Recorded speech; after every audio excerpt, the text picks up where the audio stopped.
começar então. Queridos irmãos, nós estamos estudando Apocalipse capítulo 20. Olha que caminhada, hein, nós fizemos, hein? Nós já estamos aí no capítulo 20, nós já estamos na aula número 27, acho que é isso, né? Deixa eu só conferir aqui. 25, foi o 19, 26, 26, 27, né? Hoje já é aula 27, né? Esse capítulo vai ser o arquivo 26, mas nós dividimos em duas partes. Então, já são 27 aulas que nós fizemos aqui do Apocalipse. Então, na semana passada nós vimos o começo, só que nós demoramos mais porque eu fiz aquela apresentação para os irmãos sobre as diferentes formas de entender a questão do milênio, né? As escolas que falam do pré-milenismo, pós-milenismo, amilenismo, o dispensacionalismo, nós vimos essas diferenças. Quem perdeu a aula, procura depois lá no YouTube, porque isso faz toda a diferença. Nós estamos no trecho do Apocalipse que é o mais divisor das escolas de interpretação do Apocalipse. Inclusive, como eu falei na semana passada, dependendo da forma como a pessoa interpreta o Apocalipse 20, é que dá todo o direcionamento de todo o restante da escatologia, né? Então, nós estamos falando do milênio. Tem aqueles que acreditam que o milênio já está acontecendo agora, né? Nesse momento, que ele é todo espiritual, os amilenistas. Os pós-milenistas acreditam que a igreja vai ser o instrumento de Deus para implantar o milênio na Terra antes de Jesus voltar. Temos os pré-milenistas, que acreditam que Jesus vai voltar e depois da volta de Jesus é que o milênio inicia. E nós temos os dispensacionalistas, que acreditam igual, só que com a diferença de que acreditam que a igreja é arrebatada ainda antes, né? Então, nós temos aí pelo menos 4 formas diferentes de interpretar. Todas são bem-vindas, tá bom, irmãos? Nenhuma delas a gente vai chamar de heresia, tá? Todas são bem-vindas. O que acontece é que essas passagens bíblicas, elas não são absolutamente claras, não são, né? Essas passagens bíblicas, elas são futuras, são coisas que ainda vão acontecer. Quando a gente estuda escatologia, não é o estudo do Apocalipse. Apocalipse é um livro, a gente está estudando um livro. Só que eu parei para falar alguma coisa mais ampla, né? Quando dá, eu faço isso. A escatologia, a gente pega os textos de Isaías, Ezequiel, os profetas menores, o sermão profético de Jesus, Marcos 13, Mateus 24, 25, temos os textos de Paulo, de Pedro. Então, quando fala escatologia, é muito mais amplo, né? O Apocalipse é somente o livro. É o principal livro da escatologia, mas é muito mais amplo. Então, a dificuldade é essa, né? Você conseguir amarrar todas as informações. Você conseguir amarrar todas as informações é o que é difícil, né? E para vocês terem uma ideia como é difícil, olha, 2 pessoas que eu considero assim extremamente inteligentes, né? Eu admiro a inteligência dessas pessoas. O pastor Augusto Nicodemos, né? Extremamente inteligente, né? E o pastor Luiz Saião, também extremamente inteligente. Conhece muito do hebraico, das línguas bíblicas, né? Participa da tradução da Bíblia, do NVI, a NVI. Então, são 2 pessoas extremamente inteligentes. Só que nessas questões do Apocalipse, cada um interpretou de uma forma diferente, né? Então, o pastor Augusto Nicodemos é amilenista e o pastor Luiz Saião é pré-tribulacionista. Então, isso já serve para a gente ter uma noção de respeitar as diferentes interpretações, de perceber que não é tão fácil, né, ter uma clareza quanto isso, mas que é importante, né? Os 2 reconhecem que existem as outras possibilidades, só que cada um entendeu que está mais favorável a uma das escolas, né? Ok? E cada uma dessas escolas de interpretação tem pontos fracos, né? Cada uma delas tem pontos mais frágeis, que você olha e fala assim, mas essa explicação não convence muito, né? E cada uma delas tem alguns pontos que você olha, essa explicação é bem clara, né? Ela é bem firme. Tem gente que não gosta, né? Tem gente que fala assim, tá vendo? Igual eu li esses dias, eu entrei no site que apresenta essas diferentes formas de explicar, e alguém escreveu, né, que o homem ele dificulta o que é fácil, né? Que a palavra de Deus é uma coisa simples e vem o homem e dificulta, mas não é isso, né? Essas questões elas são difíceis e é lícito a gente estudar. Jesus disse: examinai as escrituras. Examinar não é ler. Examinar é fazer um exame, né? A gente estava falando aqui de tratamento médico e tal. O que é fazer exame, né? O nosso irmão Edson, nossos irmãos aí, né? Exame é uma coisa minuciosa, né? Você faz vários testes, você olha, tira raio-x, faz eletrocardiograma, né? Olha o coração, olha o batimento cardíaco, faz um monte de uma bateria de exames, não é assim? Para tentar descobrir uma determinada doença, né? Quando Jesus disse examinai as escrituras, a gente tem que fazer exame, tem que olhar com muitos detalhes. Então, a Bíblia permite, né? A Bíblia ensina a meditar, ler, pensar, refletir, no sentido mais devocional, para trazer uma edificação muito pessoal, mas a Bíblia também ensina que nós devemos estudar, analisar, avaliar, mas com toda paciência e amor, né? É assim que a Bíblia ensina. O apóstolo Pedro já escreveu que Paulo escreveu coisas difíceis de entender, né? Se Pedro disse isso, imagina nós, né? Então vamos lá, meus irmãos, vamos seguir aqui para o nosso estudo. Deixa eu encontrar, está aqui.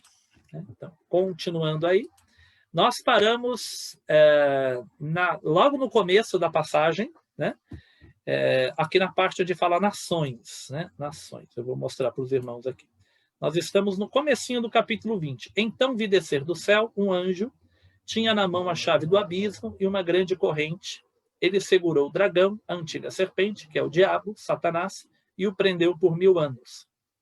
Lançou no abismo, fechou e pôs selo sobre ele, para que não enganasse as nações, até se completarem os 1000 anos. Depois disto, é necessário que ele seja solto pouco tempo. Nós vimos aqui a ideia do anjo, chamou a atenção, né? Que é um anjo aparentemente simples, não existe anjo simples, tá? O que eu quero dizer é, às vezes no Apocalipse é falado um anjo forte, né? O anjo das águas, né? Então, tem anjos, o arcanjo Miguel, né? Então, um anjo com uma espada. Na Bíblia tem anjos que você vê que tem algo a mais. Mas aqui na prisão do diabo é um anjo, né? Um anjo. O anjo ele vem e aparentemente segura o diabo facilmente, né? E o prende, né? Isso chamou a atenção porque o poder não está no anjo, né? O poder está no Deus. O anjo aqui é só o emissário divino, né? Ninguém pode resistir ao poder divino. Então, o poder de Deus. Então, um anjo vem e prende o diabo. Prende bem preso, né? Porque nós lemos aqui, olha, a ideia da corrente, então ele está acorrentado, a ideia da chave do abismo, diz que fechou o abismo, então está acorrentado, trancado e ainda tem o selo, ainda está selado, né? A figura bíblica aqui não precisa ser literal, tá bom? Nós estamos num livro difícil porque usa muitas metáforas. Não precisa ser literal, pode até ser um lugar espiritual, uma dimensão espiritual, onde o diabo ficará preso, mas as figuras, as imagens são para a nossa compreensão. Então, corrente, por exemplo, né, não prende espírito, né? Ninguém consegue prender um espírito com uma corrente. E aqui o diabo está preso em uma corrente. Será isso somente uma metáfora para nosso entendimento ou será algo também espiritualizado? Nós vemos anjos com vários objetos, né? Espada, taças, trombetas, né? Isso seria só uma representação ou seria um objeto no sentido espiritual? A Bíblia não esclarece isso para nós. Mas a ideia independente disso, é que o diabo estará inoperante. O diabo estará sem nenhuma ação. Por isso que a Bíblia reforça, né? Como se ele estivesse na prisão de segurança máxima. Gostou dessa, irmão Edson? O diabo está na prisão de segurança máxima, acorrentado, trancado e selado. E aí ficou difícil, não sai, né? Não sai mesmo, durante 1000 anos. E nós paramos aqui, né? Eu escrevi um até aqui para saber onde eu parei. Aqui começa o problema, um dos problemas da interpretação pré-milenista. Eu, particularmente, né, eu entendo que a interpretação pré-milenista ela é mais assertiva. Eu entendo assim, né? Com possibilidades da dispensação. Não vejo problema na dispensação, com possibilidades, né? Falando do arrebatamento da igreja. Mas aqui é um problema dos pré-tribulacionistas. Por quê? Porque é dito que no período do milênio haverá nações. Que nações são essas? Aqui é um problema. Que nações são essas? Vamos lembrar, Apocalipse 19, teve a batalha do Armagedon. Jesus vem no cavalo branco com aquela multidão de anjos e vence a besta, o falso profeta, e todos aqueles que acompanhavam a besta são exterminados pela espada que sai da boca de Jesus. Lembram disso? Então ali parece que matou todo mundo, né? Aí nós temos o capítulo 20. O diabo é preso e começa o reino milenar. Nesse reino milenar existem nações. Que nações são essas? Da onde que vem esse povo? Então, como eu disse, irmãos, tem coisa que a Bíblia não explica, né? Então, se você perguntar para um amilenista, o amilenista ele vai pegar justamente esse texto e vai falar, tá vendo, né? O milênio está acontecendo agora, por isso que aí é falado de nações, porque essas nações estão convivendo conosco agora, né? Mas como que o pré-tribulacionista vai explicar isso? Nós temos algumas possibilidades. Vamos pensar, né? Pode ser que não foram todas as nações do mundo que foram enganadas pelo anticristo e pelo falso profeta. Portanto, não seria todas as nações destruídas na volta de Jesus, lá no capítulo 19. Então, é uma possibilidade que houve nações que não aceitaram o engano do anticristo, não fizeram aliança com o anticristo, e são essas que vão viver aí durante o milênio, né? É possível, né? Mas a afirmação bíblica é que haverá nações. Então, esse é um problema que a Bíblia criou, não fui eu, tá bom? Então, a Bíblia diz que é o milênio, o diabo está preso, isso acontece depois lá da Batalha do Armagedon, e que há nações. Que nações são essas? Aqui a gente só pode especular que nações são essas, mas a gente pode afirmar. Afirmar o quê? Que há nações. Agora, que nações são essas é uma outra questão. E o problema não para por aí. O problema é maior. Por quê? Nós estamos falando do milênio, mas todas as linhas de interpretação entendem que depois haverá um juízo final e depois o estado eterno. Olha lá em cima aquele desenho que eu coloquei na aula passada. Vamos ver lá de novo? Deixa eu voltar aqui. Olha aqui, ó, né? Pré-milenismo. Está vendo aqui, ó, no final? Ó, juízo final. Ó. Todos acreditam em um juízo final e depois é o estado eterno. Ó, juízo final, está aqui. Ó, juízo final, juízo final. Todos acreditam no juízo final. Isso é igual para todos. Todos acreditam em Deus, todos acreditam no julgamento final, todos acreditam no inferno para os condenados e na salvação eterna para os salvos. Por que eu disse que o problema é maior? Porque depois do milênio, acredite a pessoa no milênio ou não, mas depois do milênio, na era eterna, na era da Nova Jerusalém, de novo é falado da existência de nações. E que nações são essas? Mas isso vai ficar para a semana que vem. Eu só coloquei aqui como exemplo, porque isso vai estar no capítulo 21. Eu vou colocar aqui só por curiosidade. Olha aqui, ó. Não podemos esquecer que mesmo diante da Nova Jerusalém, nações e reis são mencionados. Apocalipse 21, 24 ao 26. As nações andarão mediante a sua luz, e os reis da terra lhe trazem a sua glória. As suas portas nunca jamais se fecharão de dia, porque nela não haverá noite. E lhe trarão a glória e a honra das nações. Isso vai ficar para a semana que vem. mas eu já adianto que é difícil dar uma resposta, tá? Mas o fato é que é dito que quando a Nova Jerusalém descer do céu, é uma cidade imensa, ela tem 12 portas que não se fecham, e diz que as nações que são fora de Jerusalém podem entrar na Nova Jerusalém e trazer a honra e a glória àquele que está no trono, a Deus. Então, que nações são essas que vão existir mesmo depois do juízo final? É difícil saber, mas a Bíblia afirma que haverá, tá? Então, é uma afirmação bíblica. Irmãos que gostam de livros, a Mary, né, gosta de ver aqui quando eu indico livros, outros irmãos também.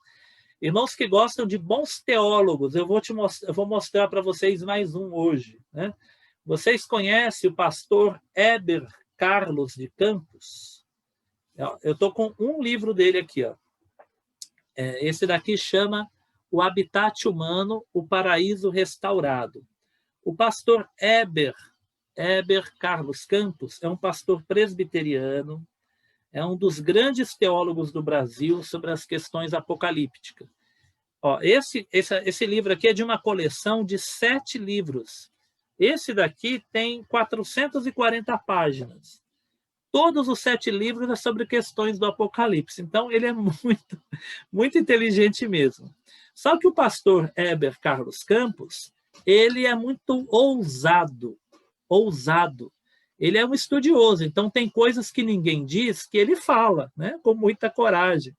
Pesquisem depois, os irmãos, aquele dia a gente falou do programa Vejam Só, né? Procurem depois no YouTube, tem uma entrevista com o pastor Heber Carlos Campos. Não é nem um debate, é uma entrevista. É uma entrevista dele lá no programa do Vejam Só, ele falando sobre isso que eu estou tratando aqui, sobre as nações que haverá mesmo depois do juízo final. E ele vai escrever muitas coisas interessantes, que o pastor Russell Shedd, deixa eu pegar um outro livro aqui, deixa eu ver se está fácil. Acho que não está fácil. Não. Tem um livro que chama, se não me engano, é Imortalidade, o pastor Russell Shedd que organizou, e o pastor Luiz Saião fala também, né? E o pastor Russell Shedd, o Heber Campos, né? Eles falam uma coisa que eu concordo, todos esses teólogos, que geralmente as pessoas da igreja acham que na vida eterna a gente vai ficar assim meio que voando nas nuvens, com uma roupa branca e com uma harpa, louvando por toda a eternidade. Mas a Bíblia não ensina isso em lugar nenhum. Tem gente que acha que morreu, vai para o céu, a gente vai ficar sentado nas nuvens, né? Com uma harpa tocando durante 1 ano, 2 anos, 20 anos, 100 anos, 1 milhão de anos. Vai passar a eternidade toda só louvando. A Bíblia não ensina isso em lugar nenhum. Alguém pregou e falou e as pessoas imaginaram. A Bíblia diz de muita atividade, né?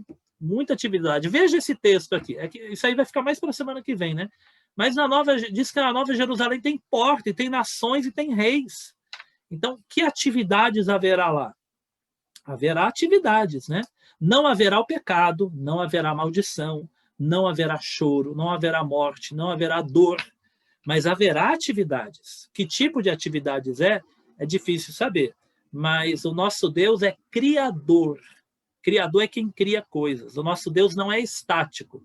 A gente imagina que Deus preparou um lugar que a gente vai ficar sentado numa nuvem, né? A eternidade toda está enganada. A gente fará muitas coisas maravilhosas que está reservado ao conhecimento de Deus, mas que a Bíblia já dá algumas pistas que haverá, né? Haverá. Assim como aqui na Nova Jerusalém, no caso da Nova Jerusalém. O reino milenar. O que a gente pode dizer sobre o reino milenar? A gente começa aqui no verso 4. Vi também tronos, olha que bonito, está no plural, hein? Tronos, tronos. E neste sentaram-se aqueles, olha só, não é o trono de Deus, hein? Sentaram-se aqueles aos quais foi dada a autoridade de julgar. Vi, gente, é impressionante o quanto João escreve que vê coisa, hein? Eu sempre paro para falar, né? Só aqui tem 2 vezes, ó. Vi também tronos, e aqui na mesma sequência, vi ainda as almas dos decapitados por causa do testemunho de Jesus, bem como por causa da palavra de Deus, tantos quantos não adoraram a besta, nem tampouco a sua imagem, e não receberam a marca na fronte e na mão. Ele está vendo aqui as almas dos mártires da grande tribulação. Presta atenção.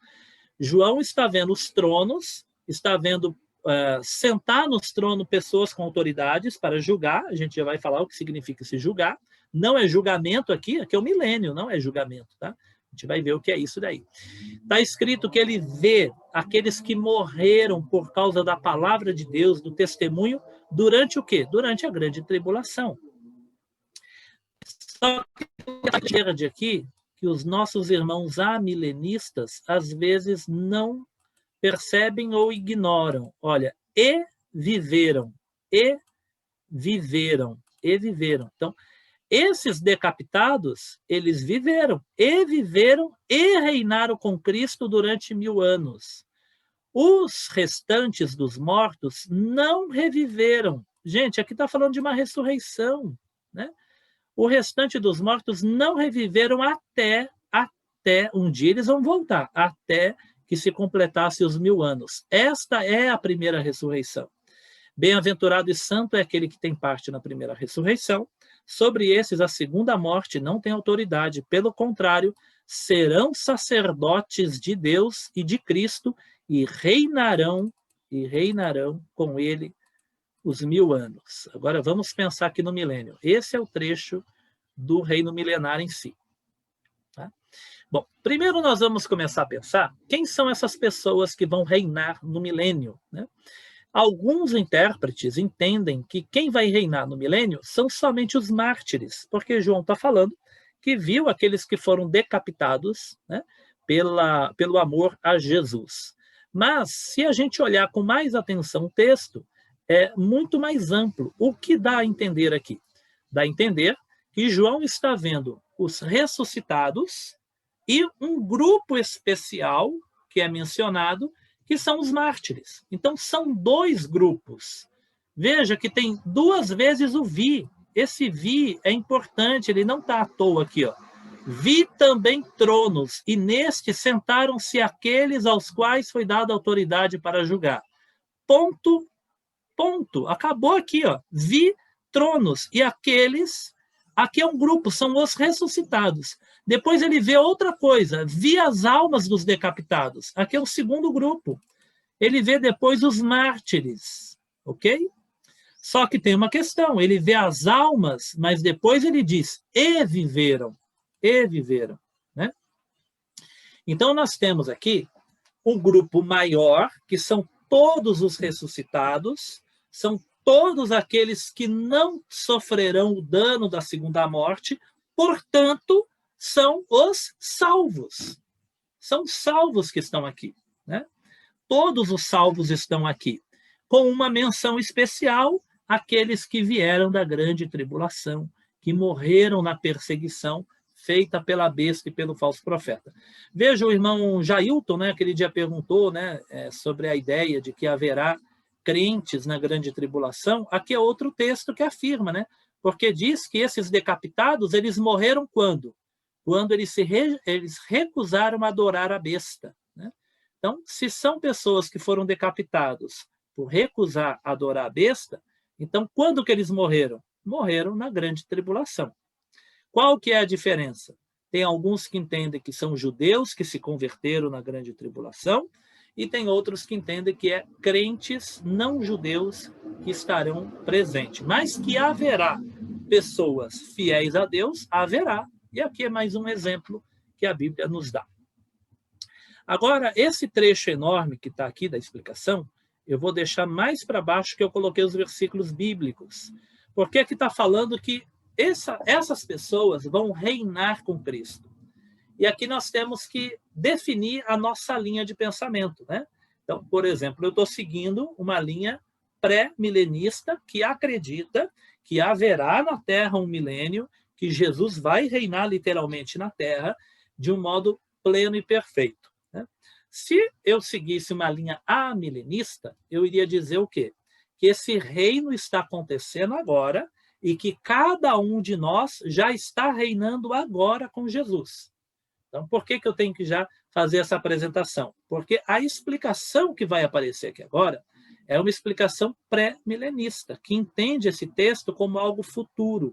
eu acho que tem um maior sentido.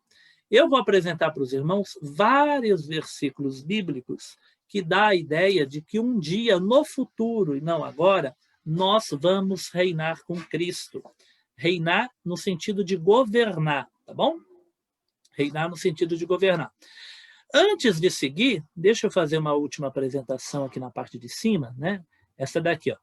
Isto estaria de acordo, isto o quê, né? Que todos os crentes vão reinar com Cristo, né? Isto estaria de acordo com a teologia bíblica como um todo, que diz que os santos participarão do reino escatológico de Cristo. O próprio Jesus fez essa promessa e nós vamos ver mais abaixo. Tem um texto bíblico aqui, olha, de 1 Coríntios 6, 8, que Paulo escreveu o seguinte, ó, não sabeis, eu vou colocar em vermelho aqui para vocês verem onde eu estou lendo. Ó. Vou colocar em vermelho aqui. Ó. Vermelho e negrito. Ó. Pronto. Ó. Aqui é 1 Coríntios 6, 2. Ó. Não sabeis que os santos hão de julgar o mundo? Agora, o que significa a palavra julgar? A palavra julgar. O verbo julgar, em grego, é crino, e pode ter o sentido mais amplo de governar. Então, essa palavra grega, julgar, ela pode significar julgar ou governar, as duas coisas. E é provável que tenha esse sentido. Para vocês terem uma ideia como julgar aqui está associado a governar, a gente tem que olhar a passagem bíblica inteira. Olha aqui, ó, eu vou começar aqui em cima de novo, Apocalipse 24. Vi também tronos. Quem assenta no trono? Geralmente é um rei, ok? É quem governa. Quem assenta no trono é quem governa. Mas vamos ver tudo. Ó. E também vi tronos, e neste sentaram aqueles aos quais foi dada autoridade para julgar. Então, quem está no trono vai julgar, correto? Mas olha o finalzinho aqui, o que é dito sobre esses que estão no trono, né? Olha aqui, ó. Serão sacerdotes, eu vou colocar em azul, ó, serão sacerdotes de Deus e de Cristo e reinarão. Então, quem está no trono para julgar, está no trono para reinar. Então, a ideia de julgar aqui é a ideia de governo, é a ideia de governar, ok?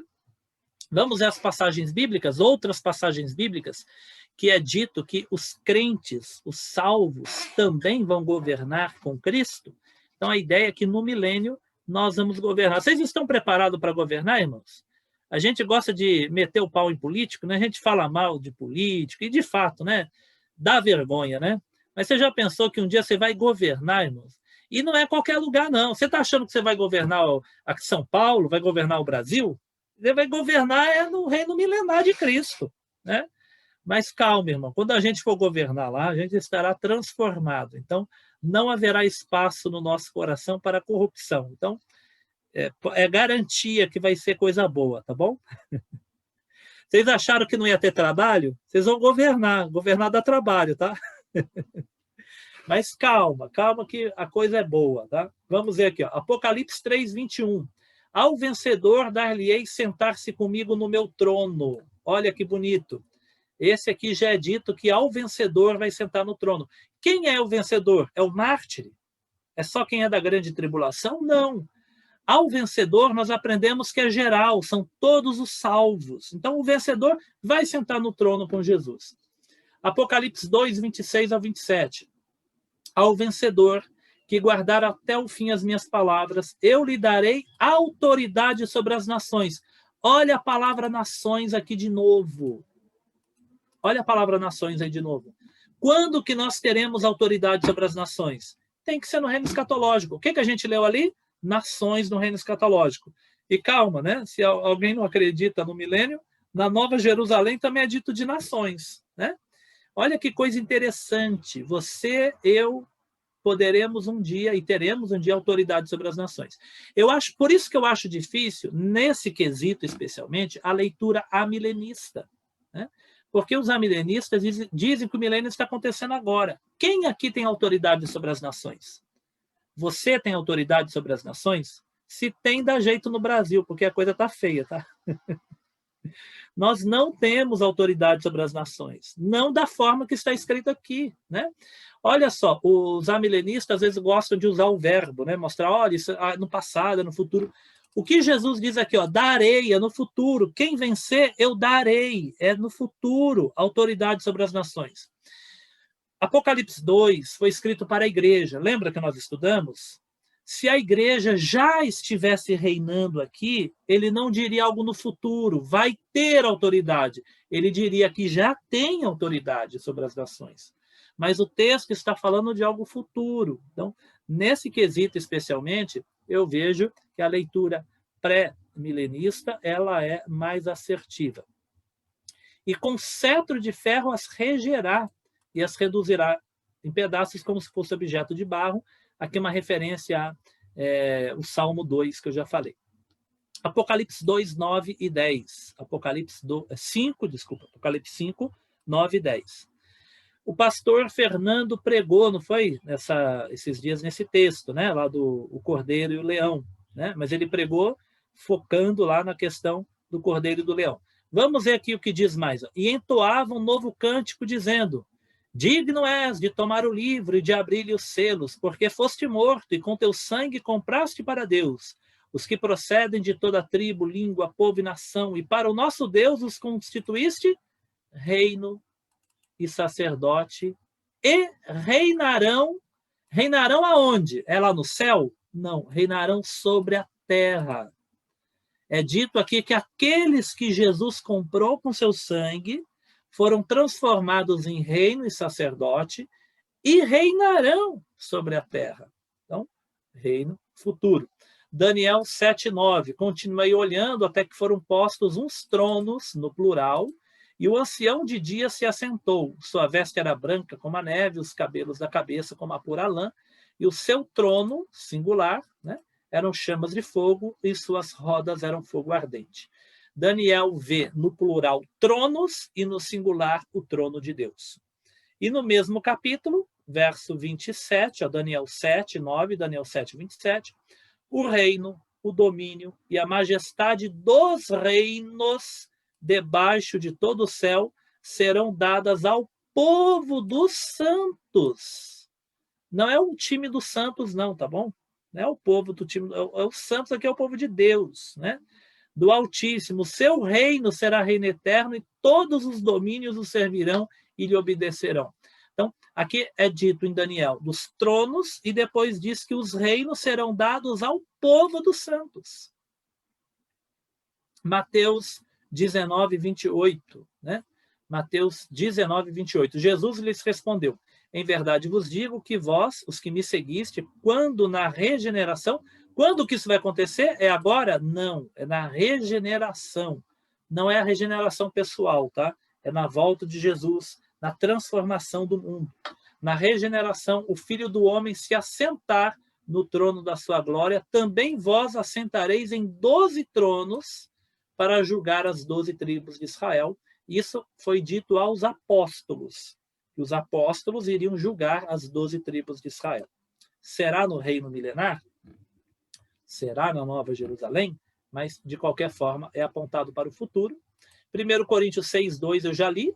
Ou não sabeis que os santos hão de julgar o mundo? Né? Os santos vão julgar o mundo, e é daqui que eu disse que o termo pode significar tanto julgar quanto governar. Agora, irmãos, eu vou pegar um tema polêmico aqui, tá bom?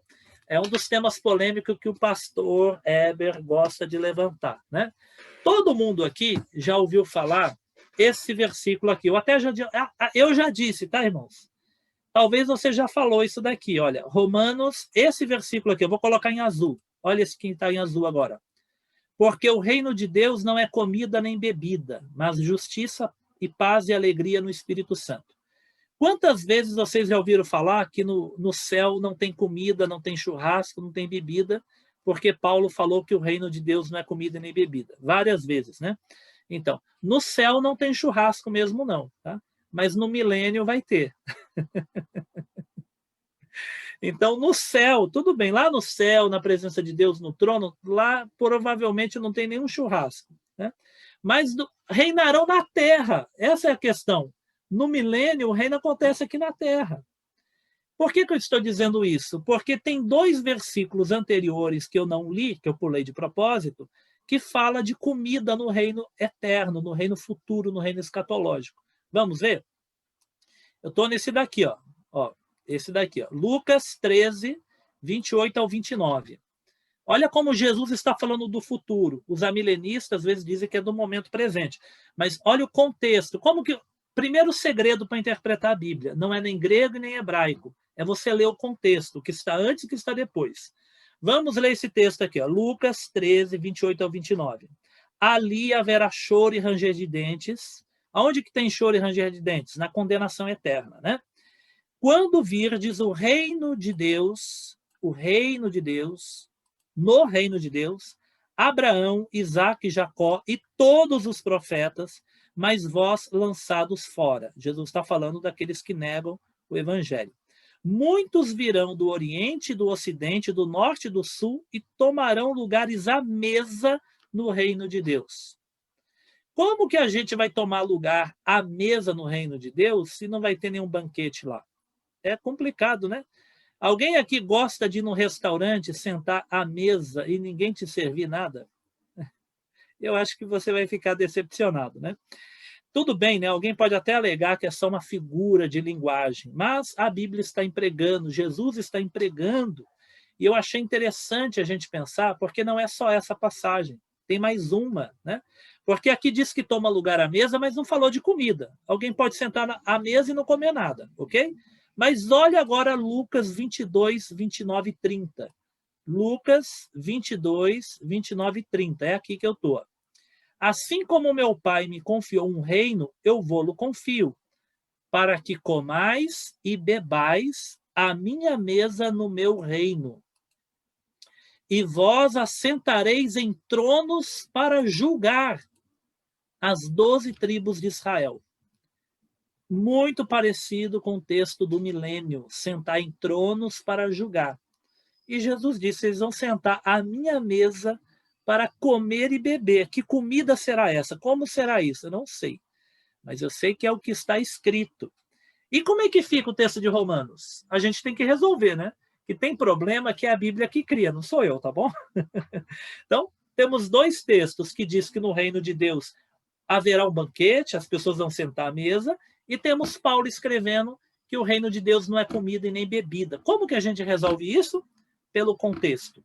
O contexto de Lucas, os dois textos de Lucas, têm um contexto de futuro. Vocês viram que Lucas 13, ele fala da condenação, o local de pranto e ranger de dentes. Então, a gente já sabe que ali o contexto é do futuro. Lucas 22 também é do futuro, porque Jesus diz que vai chegar a época que vão se assentar em tronos para julgar Israel. Isso é futuro. E o texto de Paulo? Será que quando Paulo escreveu que o reino de Deus não é comida e nem bebida, mas justiça e paz e alegria no Espírito Santo, ele estava falando lá do futuro, do reino escatológico? Vamos pegar a passagem maior para a gente entender. Então, é Romanos 14, 17. Vamos começar a partir do verso 13. Não nos julguemos mais uns aos outros. Pelo contrário, tomai o propósito de não pôr de tropeço ou escândalo aos vossos irmãos. Eu sei, estou persuadido no Senhor Jesus, de que nenhuma coisa é em si mesma impura, salvo para aquele que assim a considera, para esse é impura. Verso 15, Romanos 14, 15. Se por causa da comida o teu irmão se entristece, já não anda segundo o amor fraternal. Por causa da tua comida, não faças perecer aquele a favor de quem Cristo morreu. Não seja, pois, vituperado os vossos bens, porque o reino de Deus não é comida nem bebida, mas justiça, paz e alegria no Espírito Santo. Aquele que deste modo serve a Cristo é agradável e aprovado pelos homens. Assim, pois, seguimos as coisas da paz e também as da edificação de uns para com os outros. Não destrua as obras de Deus por causa da comida. E ele continua falando. Para ganhar tempo, eu vou parar aqui. O contexto de Romanos não é do reino futuro, é aqui agora. Qual que é a nossa ideia? A ideia de todos os teólogos, tá? É que o reino de Deus já está inaugurado, mas de modo invisível. O reino de Deus está presente na igreja, no nosso coração, na nossa vida. O reino de Deus já está em nós, mas não na plenitude. O mundo ainda jaz no maligno. Só depois da volta de Cristo, quando o diabo for preso, nós vamos experimentar no milênio uma plenitude maior do reino de Deus. E só na Nova Jerusalém é que nós vamos experimentar ele com toda intensidade, né? Mas o reino de Deus já está presente aqui entre nós. Mas o que Paulo está dizendo é do reino de Deus agora, nesse momento, e o que ele está querendo mostrar é que a base do reino de Deus, o que é importante para o reino de Deus, não é comida e nem bebida. Não é que não tem comida e não tem bebida. Ele está falando dos dias de hoje. Hoje tem comida e bebida? Tem, né? Mas o que ele queria é que a igreja não destruísse o reino de Deus por causa de comida. Como assim? Por exemplo, né, um irmão se escandalizava porque o outro comia carne de porco, né, ou algo semelhante. Então, Paulo está falando, olha, nada é impuro. Deus criou, nada é impuro. Mas se por causa da comida o seu irmão se escandaliza e se afasta de Cristo, então para de comer, né? Não destrua aquele por quem Cristo morreu por causa de comida. Tem pessoas que afastam outros da fé por questões materiais. Então, esse é o contexto. Eu lembro que o Edson está aí tomando um café, né? Eu lembro que o Edson contou uma história uma vez, lá na escola dominical. O Edson depois confirma se foi ele mesmo. Eu tenho quase certeza que foi ele que contou, que na infância dele, na juventude dele, ele disse de uma igreja que queria disciplinar uma irmã por causa de basquete, jogo de basquete. Queria, acho que, excluir uma irmã da igreja, ou tirar alguém da igreja, porque a pessoa jogava basquete, né? E parece que lá na reunião alguém falou, mas Jesus deu a vida por ela e por causa do basquete você vai fazer a irmã se perder? Eu acho que foi isso, não foi, irmão Edson? Foi alguma coisa assim do tipo que você contou uma vez? Irmão Edson, se quiser relembrar aí a história, né? Eu acho que foi isso que o irmão contou uma vez, né? E é algo parecido que Paulo está falando aqui, né? Por causa da comida, você vai fazer perecer o irmão? Olha o que ele diz aqui, ó, verso 15. Se por causa de comida o teu irmão se entristece, né?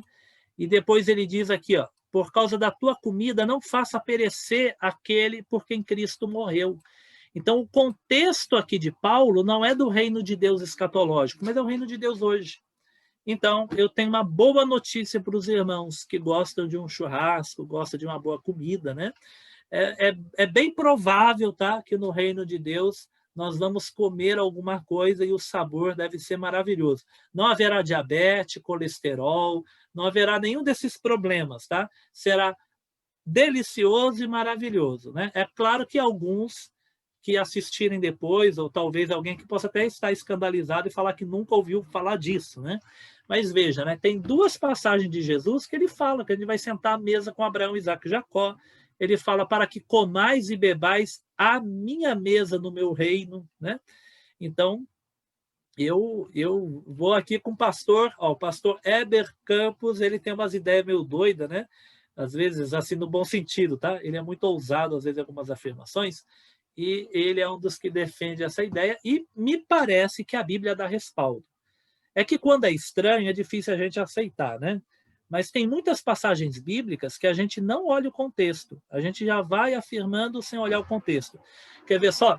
Vocês se lembram daquela passagem que Jesus disse, aonde estiver 2 ou 3 reunidos no meu nome, aí eu estarei presente, né? Quantas vezes vocês já viram alguém num culto que está vazio, a pessoa lembrar desse versículo? Quantas vezes vocês já viram o culto tem pouca gente, alguém fala, olha, mas Jesus falou, onde estiver 2 ou 3 reunidos no meu nome, aí eu estarei presente. Quando você lê o contexto lá do texto, não é de culto. O contexto é de testemunhas. O contexto é quando o seu irmão pecar, leva 2 ou 3 testemunhas. O contexto lá seria de uma audiência, algo desse tipo. Onde estiver 2 ou 3 reunidos para testificar uma determinada situação, Deus está presente nesse testemunho, não é questão do culto. O culto não precisa de 2 ou 3 para Deus estar presente, pode ter um só, ele vai estar presente. Então, mas alguém diz, a gente repete e a gente vai, às vezes, repetindo sem olhar o contexto maior. Mas vamos lá, né? Vamos seguir aqui. Aqui eu encontro outro problema para os amilenistas, né? Que tem a ver agora com a ressurreição. Esse capítulo ele é o que tem mais polêmicas, né? Então vamos lá, sobre a ressurreição. Aqui é falado da primeira ressurreição. Se tem a primeira, haverá a segunda, ok? Né? Porque o que é dito aqui? Que só ressuscitou os salvos. Porque diz que quem participa da primeira ressurreição é bem-aventurado, não se contaminou e não vai sofrer o dano da segunda morte. Né? E diz assim: os outros mortos não ressuscitaram até completar os 1000 anos. Esse até ele está delimitando o tempo.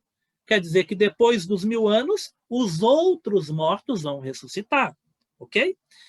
O contexto eu entendo que sugere uma ressurreição física. Vamos ler de novo a passagem bíblica? Vamos voltar lá em cima.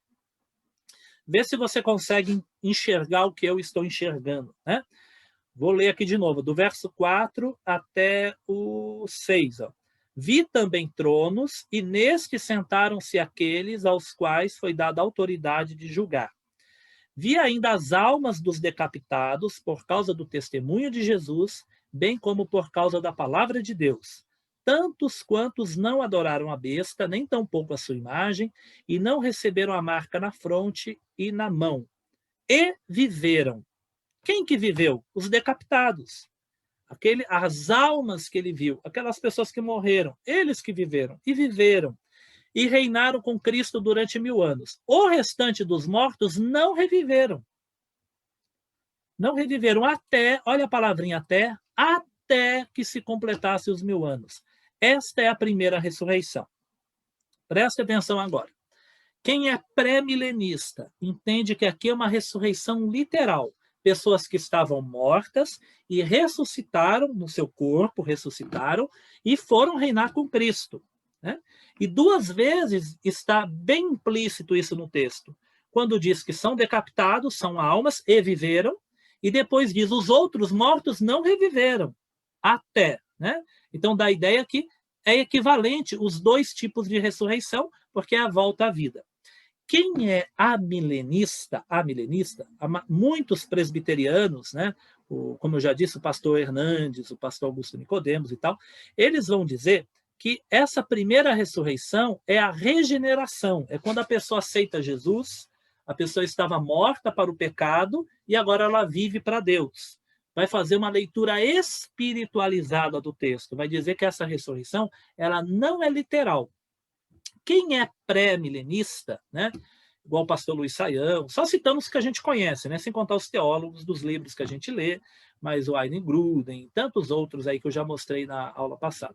Eles entendem que não, que a ressurreição aqui é física mesmo. Estava morto e ressuscitou. Eu acho muito difícil, nesse texto aqui, dizer que essa ressurreição significa regeneração, que significa quando a pessoa aceita Jesus. Eu entendo que é muito mais plausível compreender como a ressurreição física, né? É a forma como eu entendo. E por falar em ressurreição, nós vamos agora para o segundo ponto de divergência. Vocês já viram que falar do milênio tem formas diferentes de entender, né? E a ressurreição? Quantas ressurreições haverá? Essa é a pergunta. Quantas ressurreições vão acontecer? Né? Se eu tivesse na aula, eu ia pedir para vocês levantarem a mão. Aqui vai demorar, né? Eu ia falar, vocês acham que é uma ressurreição? É 2? É 3? Quantas ressurreições haverá? Olha as divergências que acontecem. Quem é amilenista e pós-milenista entende que é só uma ressurreição. Vai acontecer uma ressurreição geral, vai ressuscitar tanto os salvos quanto os condenados, todos ressuscitam juntos e acontece o grande juízo, o juízo final. Esse é o amilenista e o pós-milenista. Quem é pré-milenista histórico, entende que haverá 2 ressurreições. A primeira ressurreição, que é essa aqui que nós lemos, e a segunda ressurreição, que é dos condenados, aqueles que vão para o juízo final. Então, quem é pré-milenista histórico entende que haverá 2 ressurreições. Quem é pré-milenista dispensacionalista Olha que nome enorme, né? Você quer parar e tomar uma água depois desse nome enorme que nós lemos aqui, né? Ó, pré-milenista, dispensacionalista, pré-tribulacionista, tá bom? Quer que repete para anotar? Ó? Quem é pré-milenista, dispensacionalista, pré-tribulacionista, acredita que haverá 3 ressurreições. 3 ressurreições. Uma no arrebatamento, outra aqui no Apocalipse 20, que são aqueles que morreram na grande tribulação, e uma terceira ressurreição, que seria do juízo final, né? Aí você pergunta, professor, qual que você entende? Eu entendo que está certo, tá? Eu entendo que pode ser a ideia aqui de 2 ou a de 3. Eu lembro que na semana passada eu falei sobre a igreja participar da grande tribulação ou não, né? E acho que o Edson, outros irmãos falaram que eu não quero não, né? Então, que haverá um arrebatamento antes. Se haverá um arrebatamento antes, então haverá 3 ressurreições.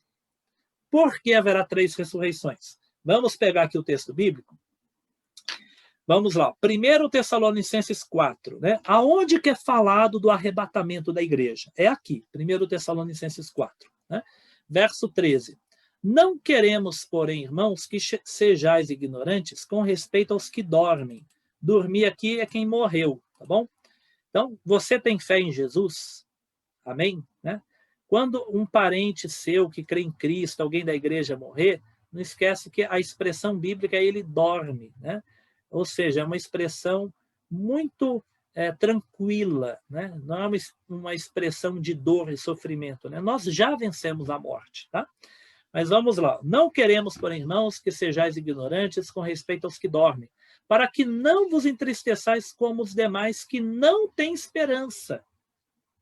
Pois se cremos que Jesus morreu e ressuscitou, assim também Deus, mediante Jesus, trará em sua companhia os que dormem. Olha, Jesus vai trazer na sua companhia os que dormem. Então, quando Jesus voltar, ele traz consigo os que dormem. Mas como? Né? Olha, João está vendo o quê? Ele viu as almas. Ele viu a alma. E depois ele diz, e viveram. É como se Jesus trouxesse as almas, mas na volta de Jesus o corpo ressuscita e esse corpo recebe a alma novamente. É algo desse tipo, tá? Verso 15. Ora, ainda vos declaramos por palavra do Senhor isto. Nós, os vivos, os que ficarmos até a vinda do Senhor, de modo algum precederemos os que dormem. Porquanto o Senhor mesmo, dada a sua palavra de ordem, ouvida a voz do arcanjo e ressoada a trombeta de Deus, descerá do céu. Então, Jesus descerá do céu e os mortos em Cristo ressuscitarão primeiro. Olha só, quem vai ressuscitar primeiro? Quem morreu em Cristo. Os condenados é depois. Olha como casa a ideia de 2 ressurreições, né? Quem é amilenista vai dizer que só no Apocalipse 20 é dito de mais de uma ressurreição. Mas aqui está implícito. Ele não está dizendo, de fato, 2 ressurreições. Mas se ele diz que quem morreu em Cristo ressuscita primeiro, então alguém vai ressuscitar depois, né? Então, os mortos em Cristo ressuscitarão primeiro. Depois, nós, os vivos, os que ficarmos, seremos arrebatados juntamente com eles. Com eles quem? Os ressuscitados. Vamos supor que acontecesse agora. Você lembra de algum irmão em Cristo que morreu? Lembra aí agora, lembra os irmãos em Cristo que morreram. Vamos supor que Jesus voltasse agora. Jesus volta, quem morreu ressuscita primeiro, e você que está vivo, nós que estamos vivos, junto com quem morreu, seremos arrebatados junto com eles, entre nuvens, para o encontro com o Senhor nos ares. E assim estaremos para sempre com o Senhor. Consolai-vos uns aos outros com essas palavras. Como que isso é interpretado? Vamos lá. Quem é dispensacionalista entende da seguinte forma, né? Jesus vai voltar antes do milênio, Jesus vai arrebatar a igreja, e para isso acontecer, tem a ressurreição. Então, seja no começo da grande tribulação, ou pode ser até no meio da grande tribulação. A gente pode ter as duas leituras, tá? Mas Jesus volta e arrebata a igreja. Quando isso acontecer, tem que ter ressurreição, está escrito aqui. Então, os mortos em Cristo ressuscitam, quem está vivo junta-se a eles e sobe para o céu, né? Olha que coisa interessante. Vocês viram coisa interessante? Está escrito que Jesus desce, mas está escrito que a gente vai encontrar com ele no céu. Então, Jesus dá a entender que ele não desce para a terra. Essa que é a questão. Olha só o que está escrito aqui, ó. Jesus trará em sua companhia os que dormem. Aqui, ó, o Senhor descerá do céu. Olha aqui, ó, eu vou mudar a cor para vocês verem onde eu estou lendo. Vou colocar em verde. Ó. O Senhor descerá do céu. Mas a gente é arrebatado aonde? A gente vai para as nuvens. Então, Jesus desce do céu, está no plural, provavelmente é saindo do céu, local espiritual, local do trono de Deus, vem até esse nosso céu visível, né? E arrebata a sua igreja, que encontra com ele nos ares. E o que segue-se depois? É aqui que a gente divide. É aqui que acontece a divisão. Quem é pré-tribulacionista entende que Jesus fica com a igreja nos ares, até acabar a grande tribulação. Jesus fica com ela nos céus, Jesus fica com ela invisível, Jesus fica com os arrebatados até acabar a grande tribulação, e aí ele volta lá no Armagedon, derrota os inimigos e começa o reino milenar. Esse é o dispensacionalista, pré-tribulação e dispensacionalista. Quem é só pré-tribulação, histórico, acredita que Jesus volta, arrebata a igreja, né, e começa o milênio. Então aqui já é uma ressurreição só. Ele vem, ressuscita todos os salvos, né, e já começa o milênio. O pré-tribulacionista dispensacionalista, Jesus volta, arrebata a igreja, mas a grande tribulação continua. Os judeus ou o povo de Deus que ficar aqui na grande tribulação, seja porque se converteram nesse momento, eles vão ser martirizados, vão morrer. Então, lá no Apocalipse 20, seria a ressurreição só dos mártires. Perceberam? Aí já seria uma segunda ressurreição. E uma última ressurreição é agora, quando a gente lê na sequência, o juízo final, quando diz que a morte vai dar àqueles que morreram, vão ressuscitar para o julgamento final. Então, nós temos aqui a possibilidade de uma única ressurreição. Quem é amilenista acha que tudo isso acontece de uma vez só, de um momento só, e já tem o juízo final, porque não haverá milênio.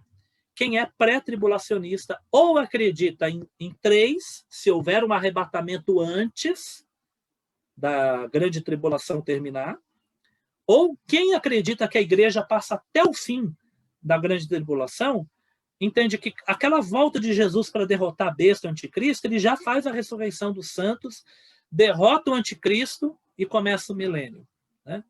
E aí seria, então, duas, porque ressuscita os salvos e os perdidos é só depois do milênio. Ok?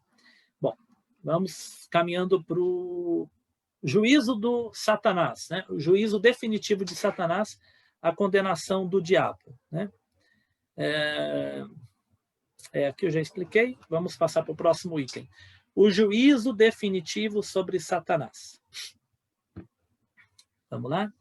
Verso 7. Quando, porém, se completarem os 1000 anos, ou seja, depois de fechar, terminar os 1000 anos, lembra que eu disse também, os 1000 anos não precisa ser literal.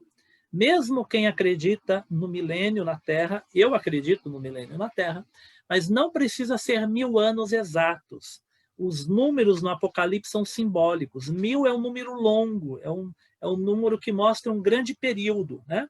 Então, pode ser 1000 anos literais, ou pode ser 1000 anos significando um período muito longo que Jesus vai governar aqui na Terra, tá bom?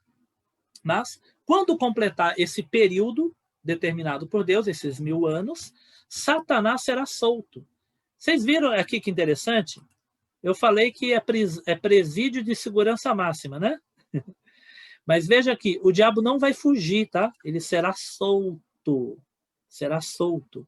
O diabo não vai fugir, não dá para fugir. Ele será solto da sua prisão e sairá a seduzir as nações. De novo a palavra nações aqui, né? que há nos 4 cantos da terra, Gog e Magog, a fim de reuni-las para a peleja. De novo uma luta? De novo, irmãos, de novo uma luta. O número dessas nações, tá? É como a areia do mar. Marcharão, então, pela superfície da terra e sitiarão o acampamento dos santos e a cidade querida, que é Jerusalém. Desceu, porém, fogo do céu e os consumiu. O diabo, sedutor deles, foi lançado para dentro do lago de fogo e enxofre, onde já se encontram. Isso é importante para a linha de interpretação que eu estou me orientando, que é a pré-tribulação, tá? Isso é importante aqui, ó. Onde já se encontram não só a besta, como também o falso profeta, e serão atormentados de dia e de noite pelos séculos dos séculos. Vamos pensar nisso daqui, né? É tudo muito difícil, mas não sou eu o autor do texto, tá? Então briga com Deus, a gente só está tentando entender o texto, né? Vamos lá, versos 7 e 8. Temos uma questão aqui muito interessante, né? É um negócio muito doido, né? Porque o reino milenar acontece, Cristo reina por 1000 anos, e a igreja reina com ele. Mas é dito que há nações. Pode ser pessoas que não se aliaram ao anticristo antes e agora vão experimentar um governo de Jesus, pode ser, né? Lembra que eu disse que as promessas aos judeus, grande parte delas não aconteceram, né? Nós temos várias referências bíblicas de que aquilo não é espiritual, vai acontecer. Eu citei para vocês na aula passada 2 textos de Atos. Lembra que perguntaram para Jesus, é agora que vai restaurar o reino de Israel? Aí Jesus falou, não vos compete saber o tempo que Deus reservou, né? Então haverá um tempo. Nós lemos também em Atos 3, que Pedro falou para os judeus, né, se convertam, para que Deus envie de volta o Cristo, e chega o tempo da restauração. Então haverá um tempo da restauração de Israel, e nós temos várias profecias de Isaías, Zacarias, Jeremias, Ezequiel. Os profetas falam muito sobre um Messias reinando na terra de verdade, né? Quando isso será? Nós temos 2 possibilidades, ou será no milênio, ou será na eternidade, se aqui na eternidade a gente tiver algo muito parecido com reinos humanos, né? Ainda aqui na nova terra, vamos dizer assim. A melhor forma de encaixar, ou pelo menos muitos dos textos, é no reino milenar, né? Que será um reino honesto, pacífico, justo e bom, mas haverá nações aqui na terra. Os salvos que viveram antes, né? Aqueles estão transformados e reinam com Cristo, mas haverá nações aqui na terra. Essas nações podem ser as nações que sobreviveram ao Armagedon, que não se aliaram ao anticristo, e continuaram tendo filhos normalmente, continuou uma vida normal aqui, mas agora governados por Cristo e pela igreja. O diabo é solto, né? Quando o diabo é solto, ele consegue novamente seduzir e enganar muitas dessas nações, né? É aqui que muitos amilenistas ficam questionando, mas como é que é possível? Como é que pode? Jesus vai governar, a igreja vai governar e depois o diabo consegue seduzir esse povo todo de novo? Como que isso é possível? Bom, como é possível, eu não sei. Eu sei que a Bíblia diz, né? Imagina como que foi possível Satanás enganar os anjos lá no céu? Não sei, eu sei que enganou, né? Como que foi possível o diabo entrar no coração de Judas? Judas andava com Jesus, aconteceu, né? O que eu vejo aqui é como se fosse um teste final para essas nações que ficaram aqui, né? É muito interessante que esse texto ele mostra que a corrupção está no coração humano. A gente gosta de culpar o diabo, né? Ah, o diabo que é o culpado. De fato, o diabo é sedutor, o diabo é enganador, mas quem corresponde ao diabo é o ser humano. Veja, depois de o governo de Cristo, perfeito, sem corrupção, que prospera muito, cumprindo-se as profecias lá messiânicas, o diabo ainda encontra lugar no coração humano para seduzi-los, para se revoltarem contra o governo de Cristo, né? Então esse texto mostra aí o coração humano sem respostas, né? Diante do juízo de Deus. Lembra que Paulo falou, né? Eu coloquei aqui as referências bíblicas, Romanos 3,19, Paulo falou que se cale toda a boca e todo mundo seja culpado perante Deus. O que Paulo quis dizer com isso é que nenhum homem pode abrir a boca e dizer, olha, eu não tenho pecado, né? Ou eu sou diferente, né? Que toda a boca se cale, abaixa a cabeça e diga, ó, meu coração é frágil e se eu não tomar cuidado, eu sou seduzido mesmo pelo diabo, né? Então, nós temos aqui a ideia do juízo. Temos a ideia também de Satanás. Vamos dizer aqui, o irmão Edson, que o diabo foi pego em flagrante, né? O diabo é solto, engana as nações, e aí ele é pego em flagrante, né? Enganando as nações ativamente de novo, né? Cometendo o pecado. Então, o diabo ele não é preso e passa um tempo e depois é condenado. Ele é preso, solto e de novo é pego praticando aquilo que ele pratica, como Jesus disse desde o princípio, a mentira e o engano. Aqui, irmãos, nós temos, não é a batalha do Armagedon, nós temos outra batalha, né? A batalha de Gog e Magog contra o povo de Deus. Alguns teólogos antigos gostavam de dizer que Gog e Magog é a União Soviética, a Alemanha Ocidental, é isso e aquilo, né? Não tem muito sentido, né? O que a Bíblia faz é pegar nomes de reinos e reis que foram inimigos de Israel e figuradamente aplicar os inimigos do povo de Deus no futuro. Da onde que tiraram esse Gog e Magog? Tiraram de Ezequiel 38, verso 1, a seguir, tá?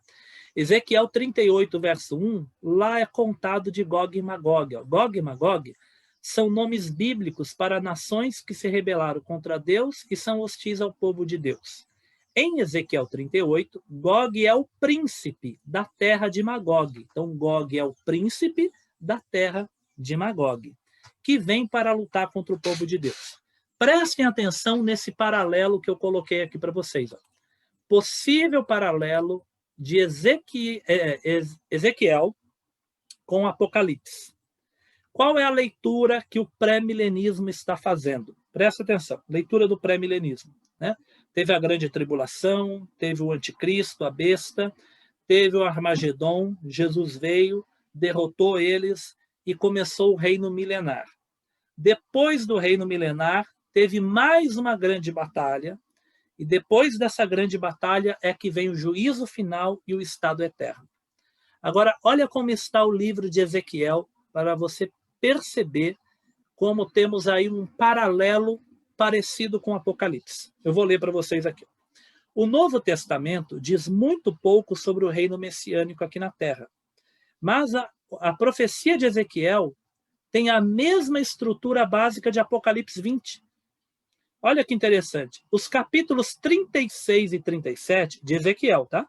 Os capítulos 36 e 37 retratam a salvação de Israel, restaurado em seu país e abençoado com a salvação messiânica.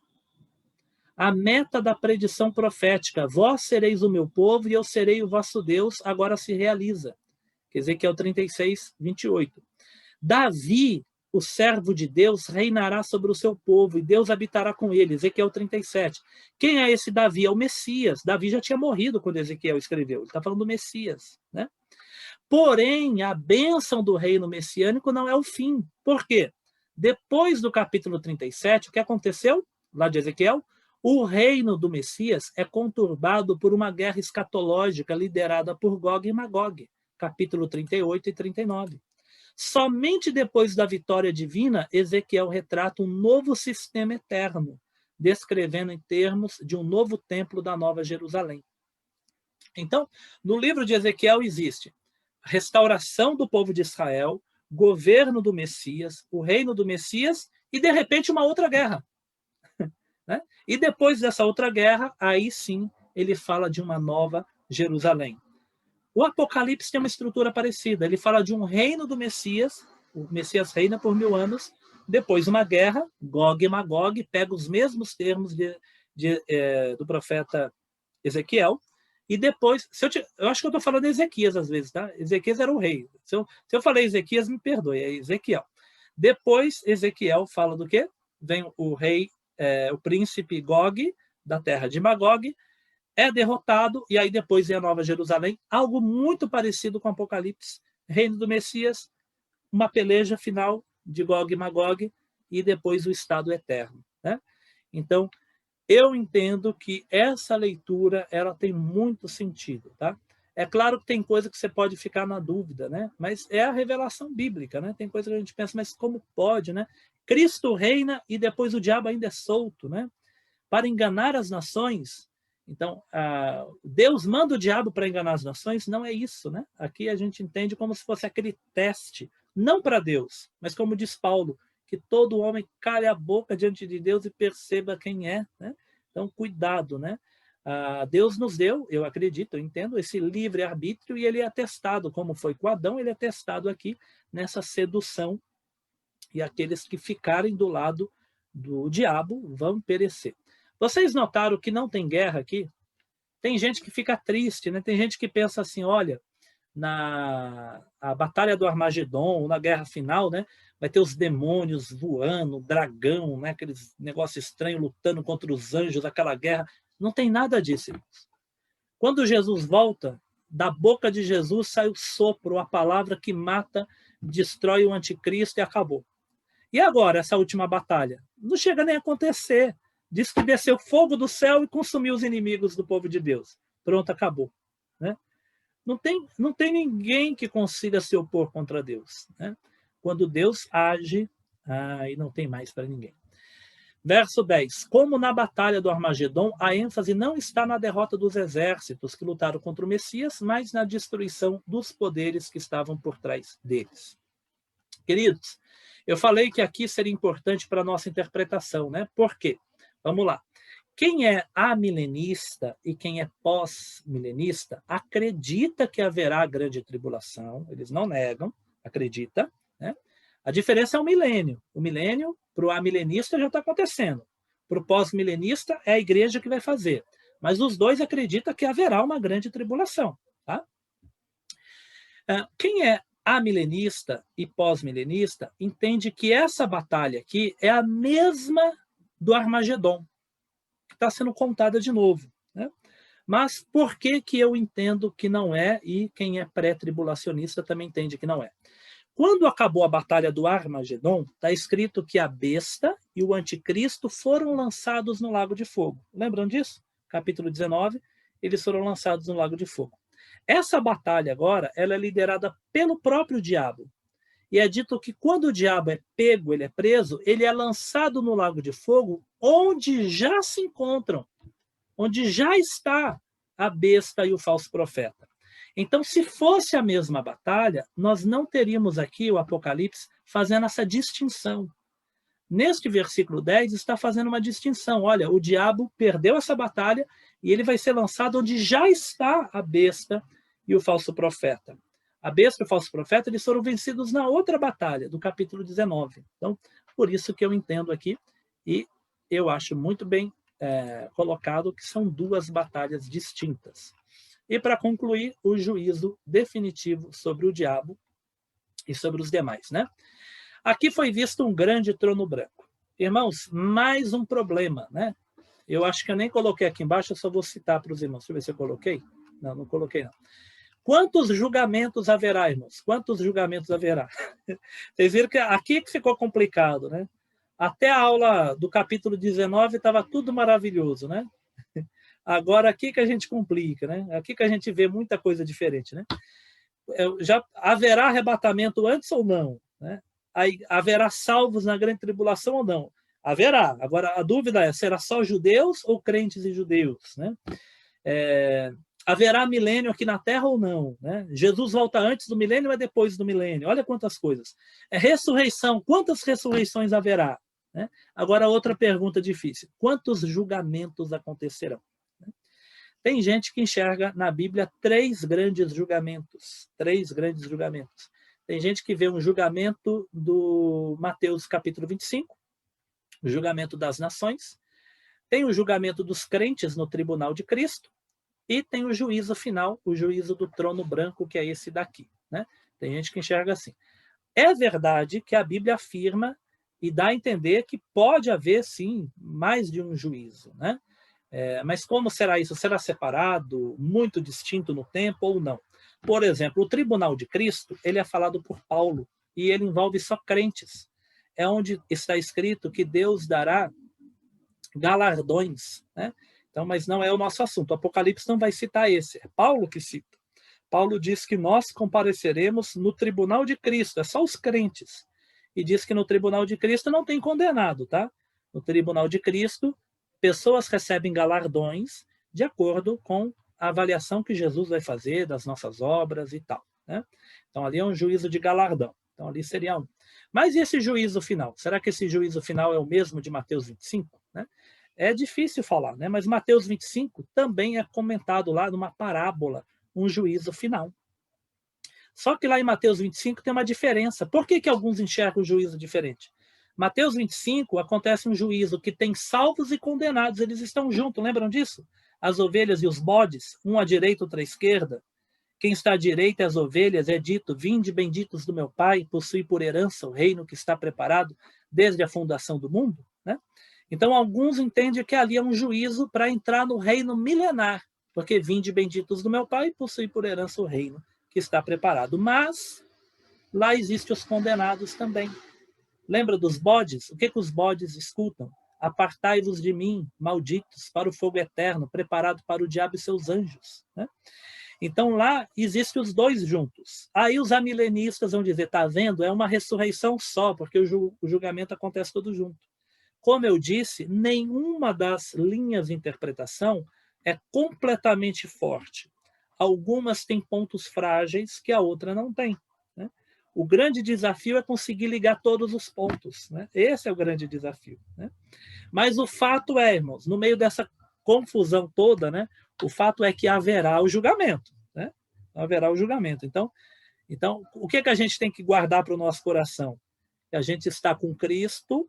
1 João, capítulo 4, está escrito que a nossa confiança lança fora todo medo e que nós não devemos temer o julgamento, né? Por quê? Nós estamos em Cristo e o juízo de Deus não será de condenação para nós. Então é isso que nós temos que ter certeza que a Bíblia afirma, né?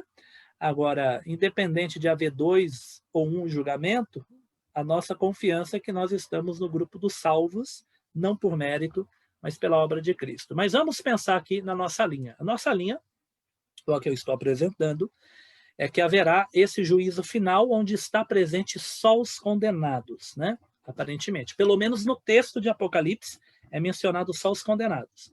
Então, vamos lá, verso 11, né? Depois da destruição de Satanás, João testemunha o julgamento final e a destruição do sistema antigo e a implantação da eternidade.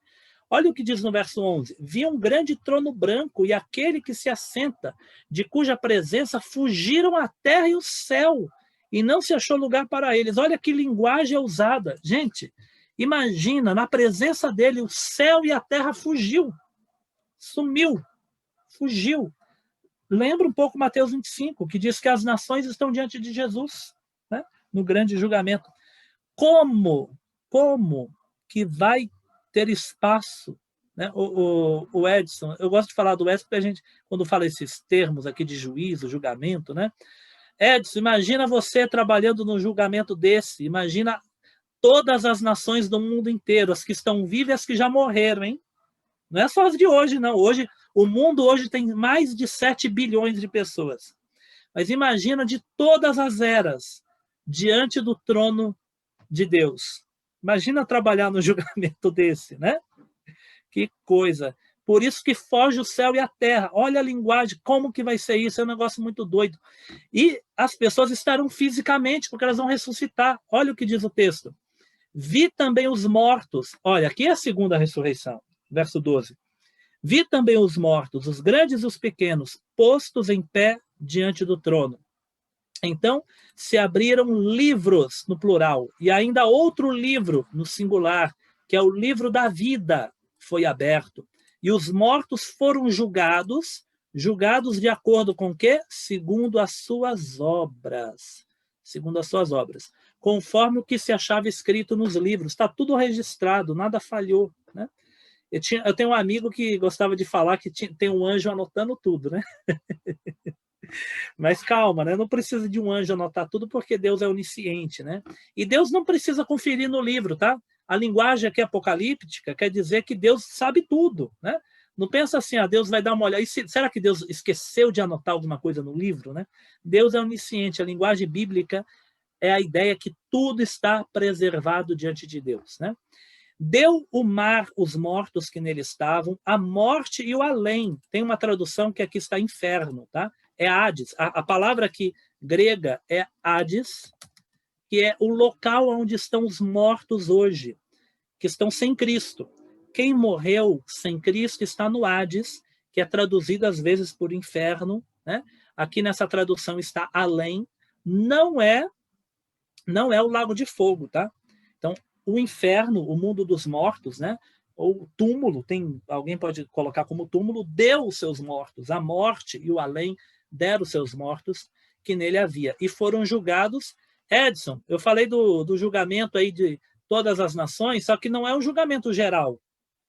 Você vai trabalhar nesse julgamento, assim Deus vai falar e acabou. Olha o que está escrito aqui, ó, um por um. Já pensou? Hoje existe 7 bilhões e meio de pessoas. Imagina toda a humanidade que já existiu e foram julgados um por um, porque Deus é justo. Deus vai mostrar um por um a verdade e o seu juízo, né?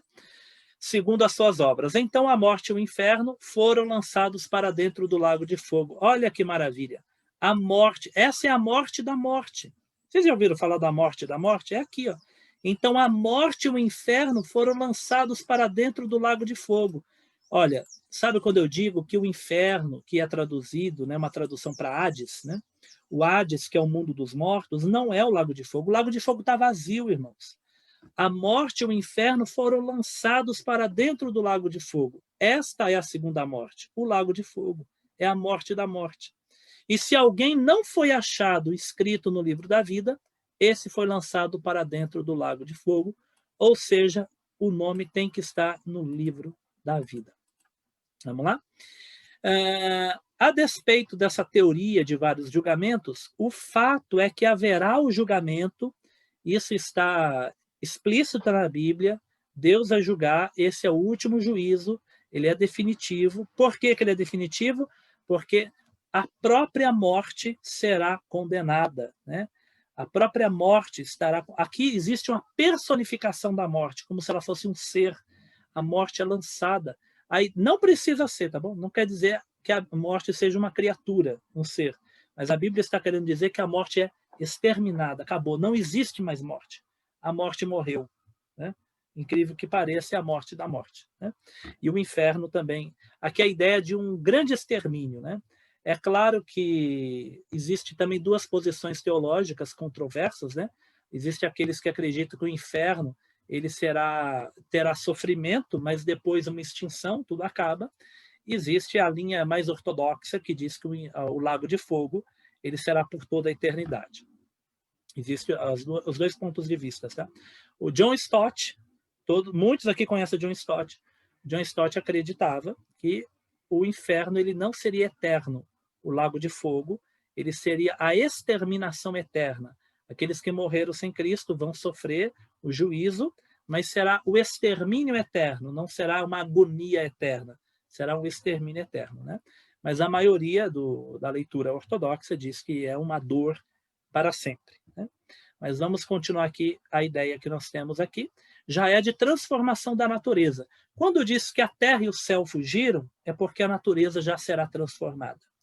Por isso que nós vamos entrar na eternidade. O próximo capítulo, irmãos, já é a eternidade. A terra e o céu fugiu, porque agora Deus vai trazer novos céus e nova terra. A natureza será transformada, né? O que mais nós podemos pensar aqui? Nós podemos pensar na ideia de que não vai faltar ninguém. Quando diz que o mar vai dar os seus mortos, é a ideia que não há perdidos, tá? Não existe ninguém que vai ficar esquecido. Todos que morreram vão ressuscitar e vão comparecer diante de Deus. O livro da vida. É dito aqui que é aberto livros, muitos livros, né? O que são esses livros? A gente só sabe o nome de um, que é o livro da vida. Tem alguns que entendem que existe o livro das obras, que é onde está registrada as obras, e talvez outros também, né? Mas a ideia é que esses livros é como se tivesse o registro de tudo o que foi feito, né? E o livro da vida é onde está escrito o nome dos salvos. Queridos, eu anotei aqui para vocês, olha, todas as passagens bíblicas que está escrito o livro da vida. A começar de Êxodo. Não é só o Apocalipse, tá? Êxodo 32, Daniel 12:1, Lucas 10:20, Filipenses 4:3, Apocalipse 3:5, Apocalipse 13:8 e 21:27, e esse que nós lemos. 1, 2, 3, 4, 5, 6, 7, 8 vezes na Bíblia falado do livro da vida. É lá onde está o nome dos salvos. Eu vou lembrar só uma passagem. Vocês se lembram quando os discípulos, os 70, expulsaram demônios e curaram doentes e voltaram contentes e felizes? Aí Jesus falou, alegrai-vos, não porque vocês expulsam os demônios e curam os doentes, mas alegrai-vos porque o vosso nome está arrolado nos céus, no livro da vida, né? Então é lá que está o nome dos salvos, lá está o nome, o nosso nome está lá. Vamos terminar a aula de hoje pensando sobre a morte, tá? A morte da morte. Eu quero só pensar aqui com os irmãos o seguinte, 2 Timóteo, eu estou lendo aqui, para concluir, tá? 2 Timóteo 1:10, estou lendo aqui, ó. E manifestada agora pelo aparecimento do nosso Salvador Jesus Cristo, o qual não só destruiu a morte, como trouxe à luz a vida e a imortalidade mediante o Evangelho.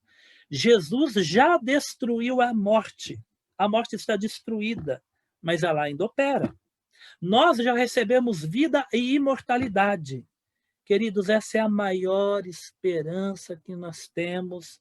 Paulo falou lá, não fiquem desesperados como quem não tem esperança. Irmãos, não tenha medo de morrer e não tema a morte das suas pessoas queridas, porque nós já temos a imortalidade. A morte já foi destruída, mas ela ainda opera. Por isso que Jesus disse, quem crê em mim passará da morte para a vida. A morte é como uma cortina que a gente atravessa e já entra na presença de Deus. Só que ela ainda opera. Mas nesse juízo final, ela será exterminada, né? Aí, a partir daí, nós para sempre estaremos em uma nova situação, né?